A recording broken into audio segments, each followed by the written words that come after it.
यत्रो दाउ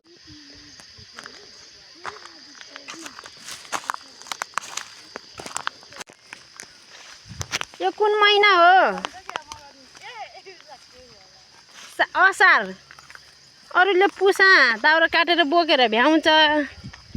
यो हाम्रो बडडाँडा गाउँमा असार दाउरा बोकेको साथीहरू के जिन्दगी यस्तो ढाडेको बोका हामीलाई। एरी त अर्नी ज्याकेट नुकेता छो मासु कोक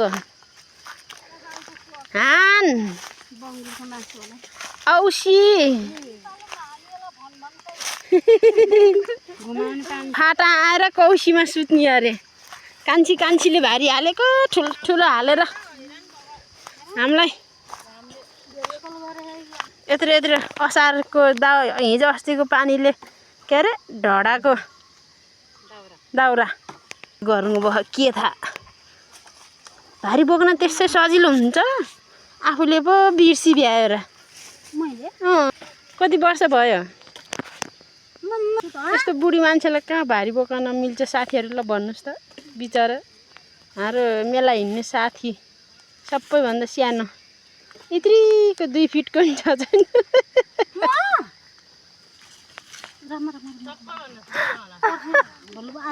ए अमृते भोगला खा। अमृते त खान नपाएपछि एकदम सन्किन्छ, कोब्री हुन्छ। बोक्ने पहिला कुन महिना बोकेर काटेर भ्याउँथ्यो दिदी? असोजमा कात्तिकमा काट्थ्यो, पुसामा बोकेर भयो। पहिला जाने पुसा हो कि कात्तिकमा काटेको दाउरा धुले लाग्दैन अरे नि त है। भुटेको मकै र गुन्द्रुकको अचार अलिकति देख्यो वहाँबाट। अहिले बडडाँडाको अब भन्ने कुरो काटेको हुन्छ। गोर्खालीले पनि कहिले पनि यत्रो कोदोको रोटी, यति भुजा, यति चिउरा, यति भात गरेर दिन्थ्यो के पहिलाको सासूहरू।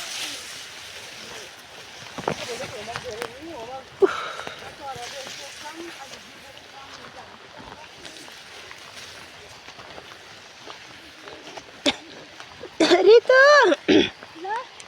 के भयो?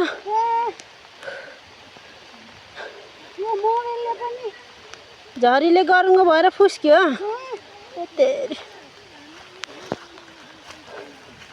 यस्तो झरी पानी दाउरा बोकाएर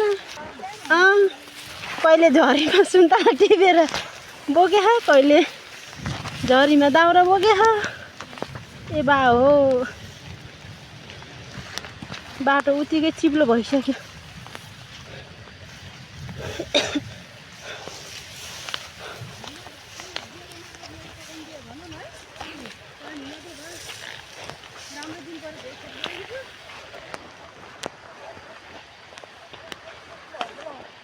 खोइ त कान्छी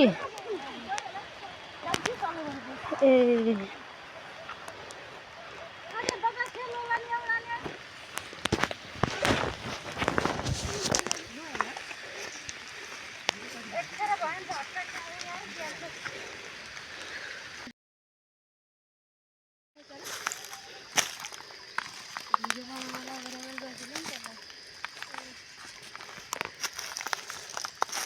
कति राम्रो देखेछ लर भारी बोकेर आउँदाखेरि त।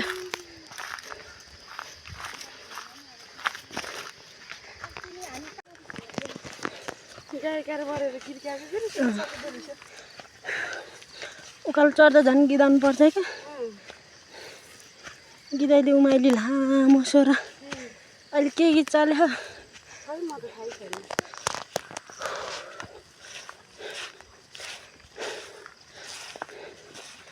आजकल त गीत पनि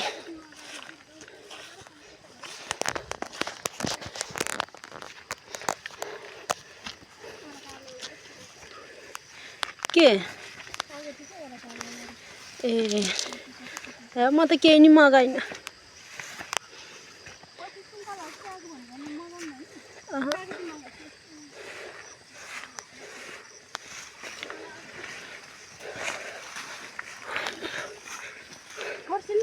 कसले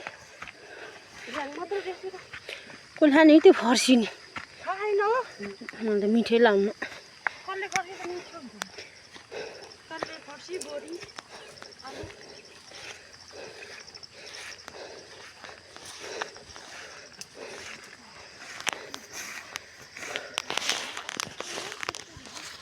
ठुलो हो अनि त्यसलाई नापौँ त मरे नाटेनी यस्तो गर्नु दिदी भनेको त के म त अटेरी रहेछ 2-3 फिटको मान्छेहरू त एक दिन के हामी चाहिँ पङ्खामा छ के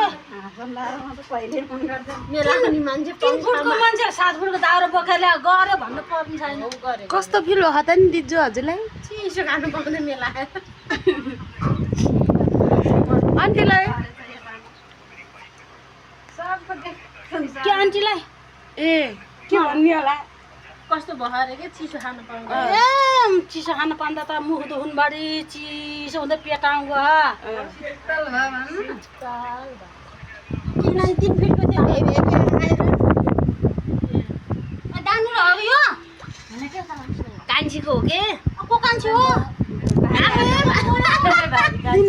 भारी हालेर बिर्सिन्छ भाइ हजुरकै हो आफै कान्छी अगर पिठो खानु पाउँछ भनेर को कान्छी हो भने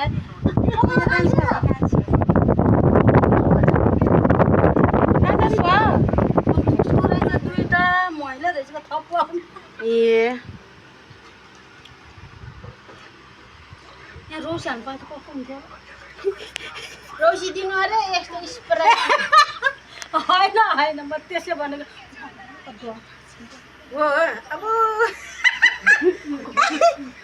मिठो हेर बाबु के भन्ने नभनेको मलाई त डर लाग्छ कता गरम छ जेठो होइन भन्दा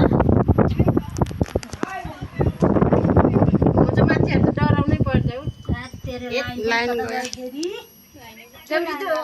बाँस गाडी हल्लाउनु जाऊ त त्यहाँ अड्क्यो होला फेरि हिजो कसरी झारेको त्यो बाँस कहाँ ठुलोबाबुको बाट हातै फोरा उठेर भन्दा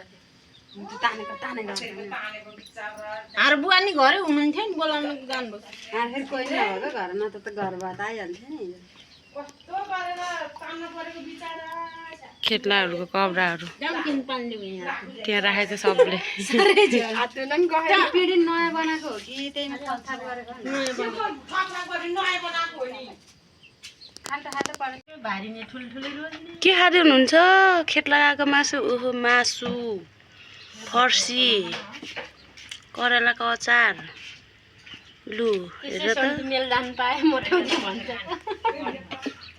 लु खेत लाउने खाजा बनाएर खानु पुगिँदैन घर बसे यसरी खाजा खानै पाइन्न नि ए सुकुटी लैजाला है सुकुटीले नै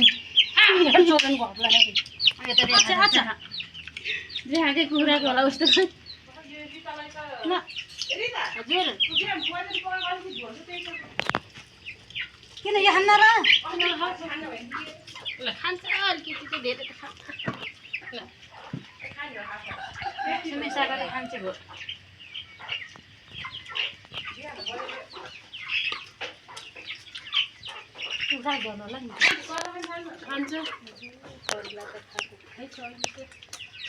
ओहो सुकुटी बनाउनु भएछ कि यति धेरै भाले छ भाले रहेछ फुचो भालेको भालेको फिला बनाउनु पर्ने के ए यहाँ रहेछ के को फिला त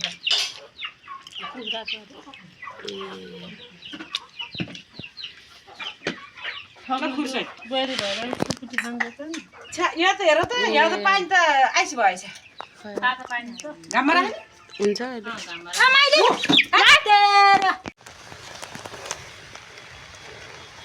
पानी पर्दा नि दाउरा बोक्न पर्ने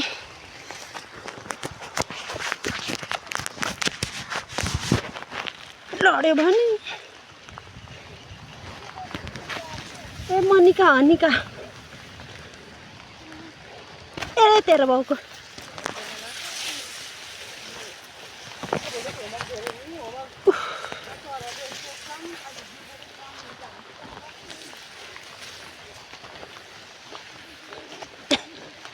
रितु के भयो यो मोबाइलले पनि झरीले गरुङ्गो भएर फुस्क्यो तेरि यस्तो झरी झरी पानी दाउरा बोकाएर के गर्न लाको कहिले झरीमा सुन्तला टिपेर बोके कहिले झरीमा दाउरा बोके ए बा हो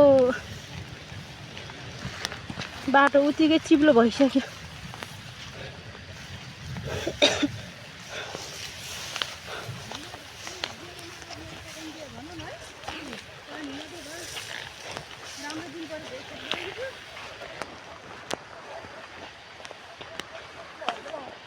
खोइ त कान्छी